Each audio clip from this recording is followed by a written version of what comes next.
What's up, everyone? It's Ty with Montana Outlaw BBQ coming back at you today with another cooking episode. Today, we're doing one of our holiday favorites, rack of lamb.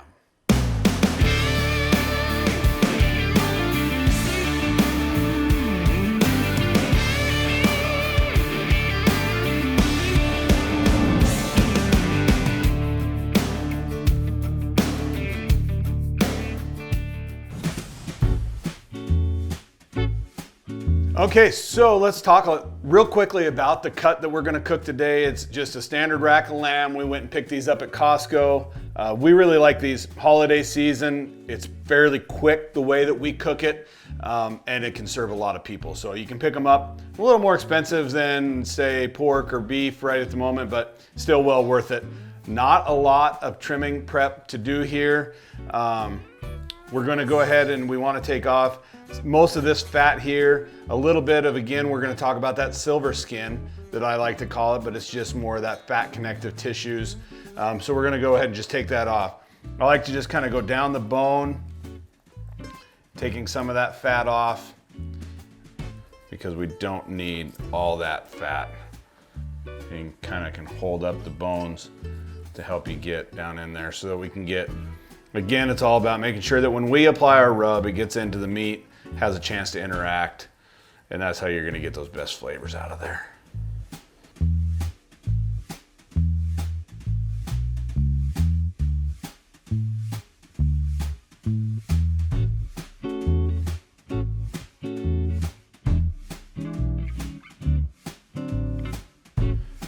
What I like to do is I like to go ahead and take out some of this center section here, just so when I go to present it, I get a little bit more bone to present with.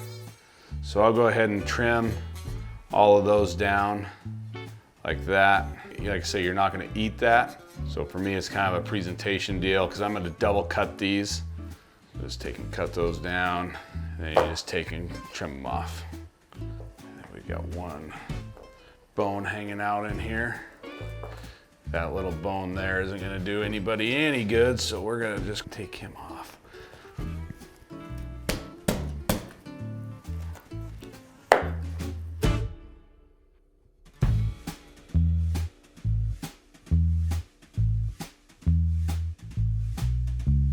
So like I say, we're gonna just continue through and taking these all off here. And when you go and serve this to your guests, kind of how I had it in my intro, you could stack this up and serve it like that before you double cut it. So just kind of helps with that. So that's really what we're gonna do for trimming purposes. I'm gonna go ahead and trim up this other one too. I don't think you guys need to hang around and watch that, but I'm not gonna do a whole lot else. I mean, a little bit of this silver skin here could come off so that we get in to the good meat there. So let's go ahead and do that. But there's not a lot. You gotta be careful because there's not a lot of meat here. So we wanna make sure that we preserve as much of that as possible. So we'll go ahead and take that off, but be very careful with how you do that so you're not taking off too much meat. Much the same way as you would treat a tenderloin or any of those meats that have that silver skin as well.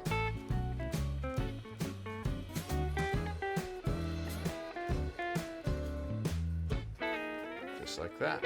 Okay, so that one's done. I'm gonna go ahead and trim up that other one. And while I do that, I want you guys go ahead and get ready because we're gonna come back and we're gonna jump right into seasoning this and getting it ready for the cooking process. So I'm gonna do that. Let's get ahead to seasoning.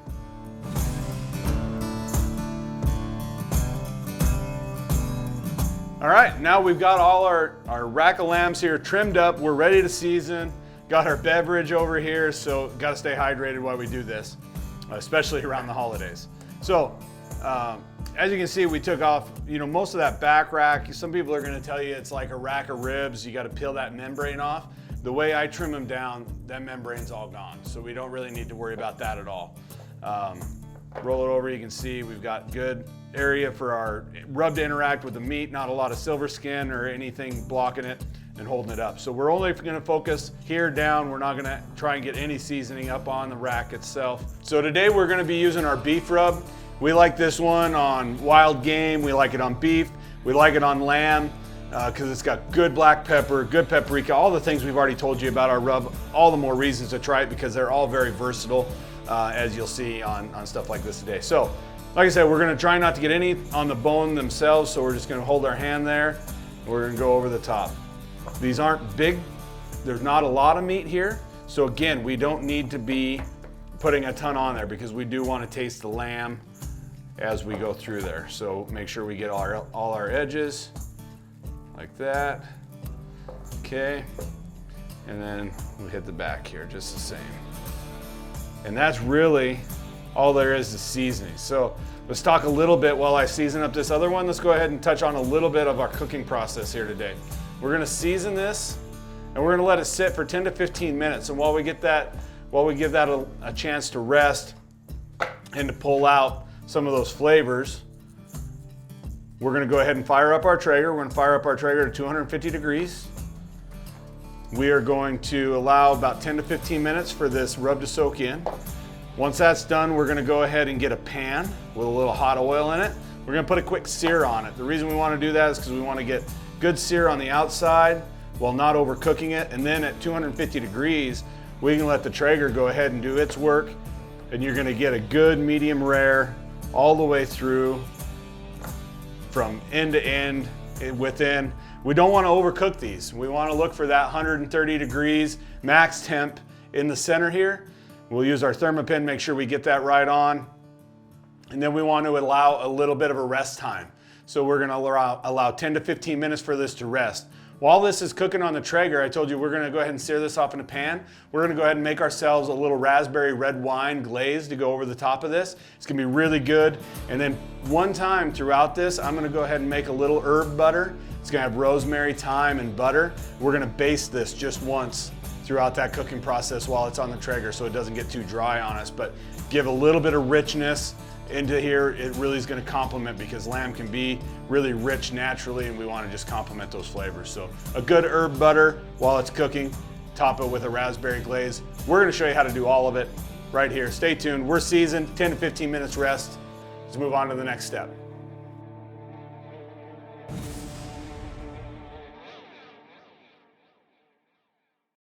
All right, so we got our Traeger fired up, sitting at 250 degrees. The lamb's had about 10 to 15 minutes to rest. The first thing we're gonna do when we cook this lamb is I like to sear it off so we get some good crust on the outside, and it allows us to go ahead and use some of that crust to make our sauce that's gonna go over it later. So we got our pan hot, cooking outside today, so we got our hot plate out here. You could do this inside before you run it out to the smoker. If you don't have a smoker, you could do this recipe in the oven too. You don't have to have a Traeger to do this recipe. It could easily be done in an oven, cast iron skillet or anything like that. So get your olive oil in there, give it just a couple of seconds to go ahead and get hot. We want to get a good sear all the way around our rack of lambs here. So we'll grab them. You can see how well that rub is really soaked in and started to pull out some of that excess moisture. And now we're ready to sear. You can see we got a little smoke coming off.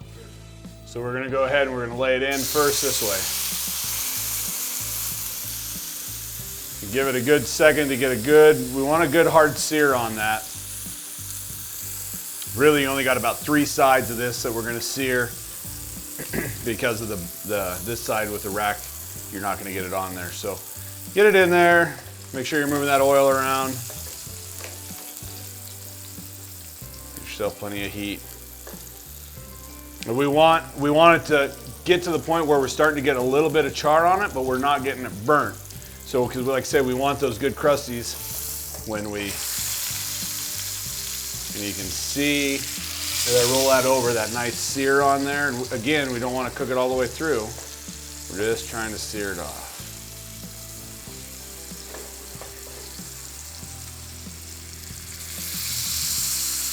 And you can see the way that color changed in there.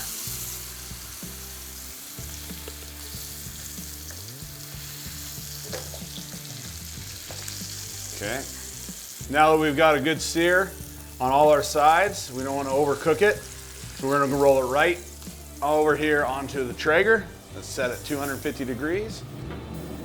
We're gonna go just right there. Okay, I'm gonna go ahead and do that with the other one, and we'll come back and we'll make our sauce.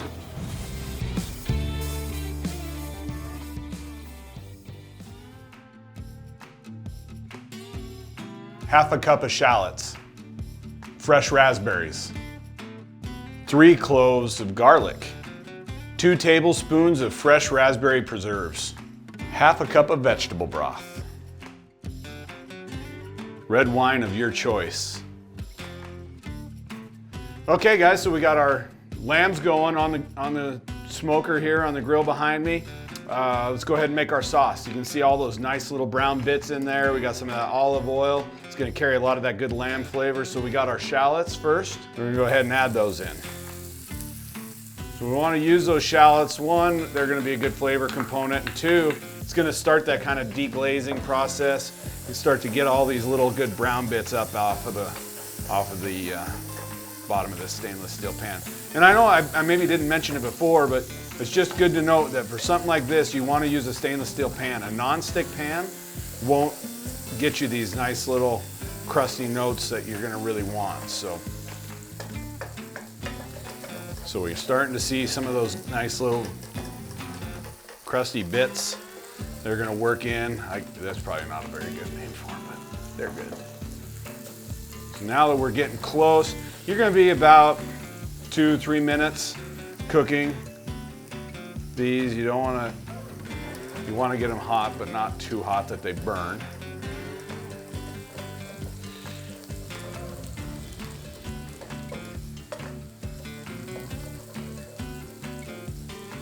Okay.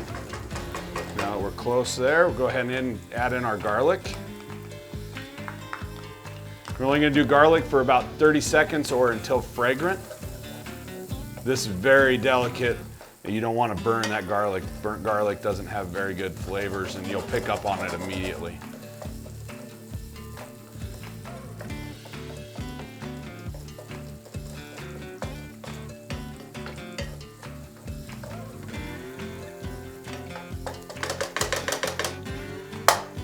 Okay, and while that's getting done, we get ready to add our wine.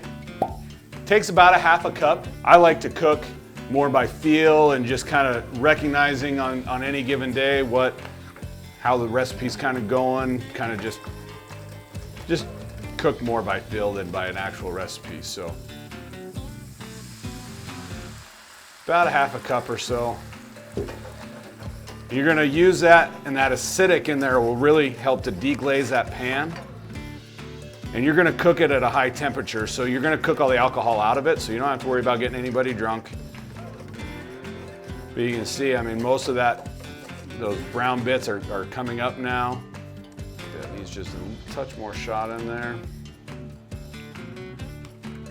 And once we get that up and kind of simmering, we'll go ahead and add in our vegetable broth. Will be the next thing that we add in. You can see the way that cleans up that pan, like I say, if I pull that back.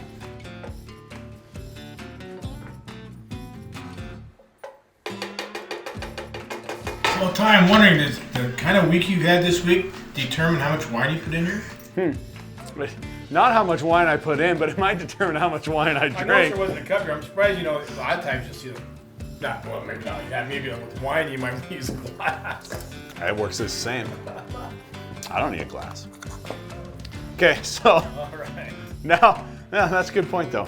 So now we're gonna go ahead and add in our vegetable broth. Again, about a half a cup or so of that vegetable broth. Could use beef broth.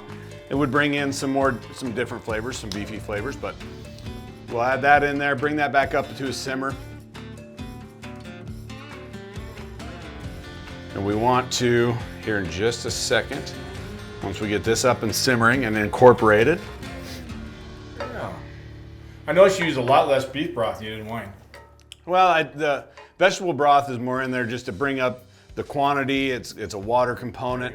It's going to add some flavors, but really, the dark chocolate notes, the things that are going to come from, I'm using a Pinot Noir. You can really use your favorite wine, but you're thinking dark cherries, chocolates, those sort of things that are going to come from a good red wine. Those are going to play really well with this recipe because you got a rich cut in that lamb sitting out there. We're gonna add in some raspberries and some raspberry preserves and some fresh raspberries and some butter and really bring a richness to it. And so we really want to have more of those dark fruit flavors, those other flavors in there. So now that I'm getting it up to a simmer, let's go ahead and add in about 2 tablespoons of our raspberry preserves and let that start to break down. Now that has a gelatin in it, so it's naturally gonna be a thickener. So we don't necessarily need to add a cream or anything to this sauce because it's gonna use that gelatin that's already in the raspberry preserves, and it's gonna help thicken it up a little bit. So now that we've got this all incorporated, and Rick's pointed out apparently that maybe I consume more alcohol than I put in the recipes, we're gonna let this simmer for a few minutes. I don't think you guys need to sit around and watch it bubble, but basically we're just gonna get this to a really good simmer for about 10 minutes or so and let it start to thicken up, at which point we'll come back, we'll add in our butter, and then right at the end, we'll go ahead and add in the fresh raspberries because we don't want to necessarily cook those, but we'll pull a little bit of those flavors from them and use those. So now's a great time, go check on your temperature on your lamb. We're looking for that internal temperature of about 130 degrees. And so take your thermopin, go out there, check it. Should be getting close, about 25 to 30 minutes total cook time on that lamb, just enough time to make this sauce. So once you guys join me, this wine is right here. Let's check when we get back and see how much is left.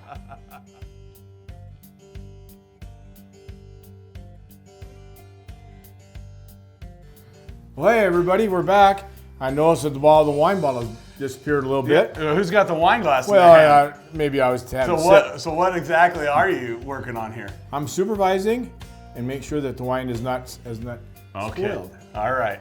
So we're back. We've let it reduce down. You can see that we got good reduction. It's starting to coat the spoon. It's starting to thicken up on us. So that's what we want. Time to go ahead and add the butter back into this. Bring in kind of a velvet. Let's taste it. It's got all the flavors that I'm looking for. They're gonna go perfectly on top of that lamb. Our raspberry comes through, the dark fruits out of the wine. A little bit of the peppers coming out, and that garlic's bringing that component in, but from the rub that we put on there. So go ahead and add your butter. And then we're just gonna kind of break the butter up and move it around. So why on this one do we use butter rather than say cream? Cream before. We used butter in the other one too. So with this one, because it's got that gelatin in it from the raspberry preserves, we don't need to add a creamy component. And this one's a little bit, think of it, the other one is kind of a steak, that backstrap, those mushrooms, think more savory notes, a little bit heavier of a sauce. This one's a little finer, so we want thick, we want kind of a silky light sauce here. We don't necessarily want a thick, heavy sauce. So a little more delicate. A little more delicate. Now, is that salted or unsalted butter? This is gonna be salted. So you're noticing this one, because of the rub, the beef rub being on that lamb when we seared it off and we got all those nice flavors in here, and because we're using salted butter, we're not gonna add any salt or pepper to this. And you can see that that butter's bringing in a creamy component, but it's more of like a velvety creamy. Mm-hmm. So just go ahead and mix that up, and we want a light simmer there. Oh, you smell the raspberries, you smell the fruits from the wine for sure. And now that we've got that down, the last thing to do before we go pull our rack lamb out, the last thing we're gonna do is we're gonna turn it down to just a simmer like that. We're gonna bring in our fresh raspberries. We don't necessarily wanna cook these raspberries all the way through, but it is gonna bring in another little raspberry component. So we're gonna turn it down. And again, you can see when we add that butter, that coating of that spoon, yeah, how thick and nice that is. Very nice. That's why we use indoor things. Okay, so let's go ahead and add in our fresh raspberries. We want it to absorb a little bit of that flavor. We're gonna use it kind of as part of our garnish. That's the last thing we're gonna do. Now this sauce is finished ahead of our lamb. That's no big deal at all. What we can do is we can go ahead and shut off the heat. It'll maintain some warmth there. And then before we add it to our rack of lamb, we'll just go ahead and turn that burner back on for just a minute and bring that up. But as it cools, it's gonna thicken up a little bit more on us, so that's okay when we serve this. So we'll just go like that and let those raspberries soak up a little bit of that. We're gonna set it aside. And you're gonna sit back and you're gonna enjoy a little bit more wine and let the big boys handle the cooking. Okay, big boy. Let's see what you got. Well, big boy, show me what you got. All right, let's get it.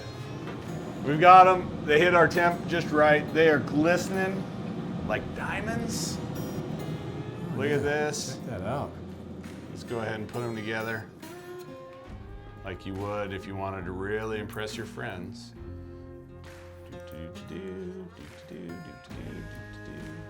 And this is the appropriate time to go ahead and let these rest. You let them rest just like that. So if you're having guests over and you were gonna serve them, go ahead and do that 10 to 15 minute rest while you're carrying it to the table. Go ahead and put this on your platter, get it ready, because you're gonna be able to cut right through this with a knife here very shortly.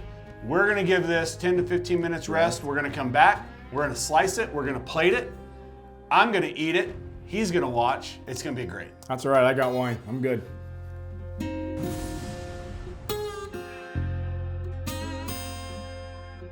All right, so we got our potatoes pulled.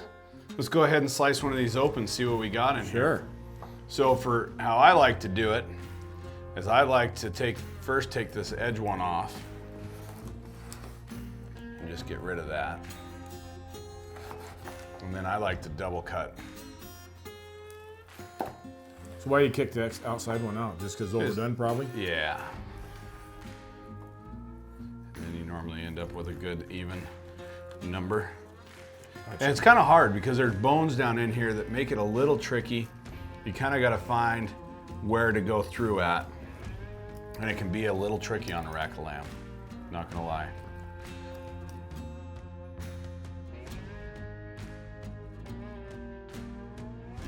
You can see we got a good sear on the outside, still plenty of pink on the inside. You know, you just don't want to overcook these when you go to serve them.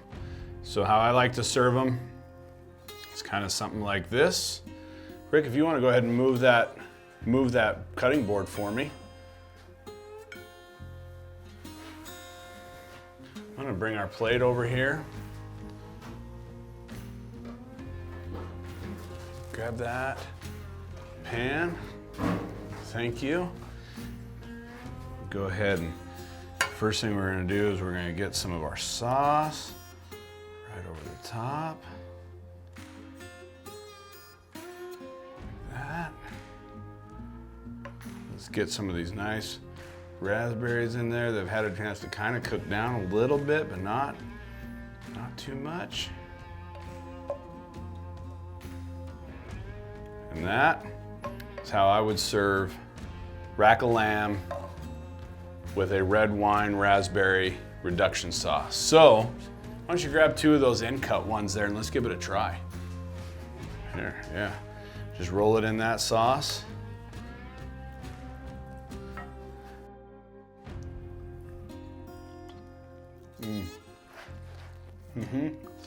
That is good, that is outlaw style. It's got good smoke on it. I mean, I really like it. Such good flavors. Guys, thank you for joining us here on another episode of Montana Outlaw BBQ Cooking. Please try this recipe. And again, from our family to yours, happy holidays, be safe, enjoy your family. Share recipes like this with them and let us know what you made over the holidays. Drop a comment down below. Follow us on all our socials. Make sure you hit the bell, the subscribe button. You don't want to miss it, but we want to hear and see pictures of what you made this holiday season. So make sure you share them with us. Okay, we're almost ready to give that pellet grill. We're almost there. Thanks for watching. Please continue to watch. We appreciate it so much, and have a happy holiday season.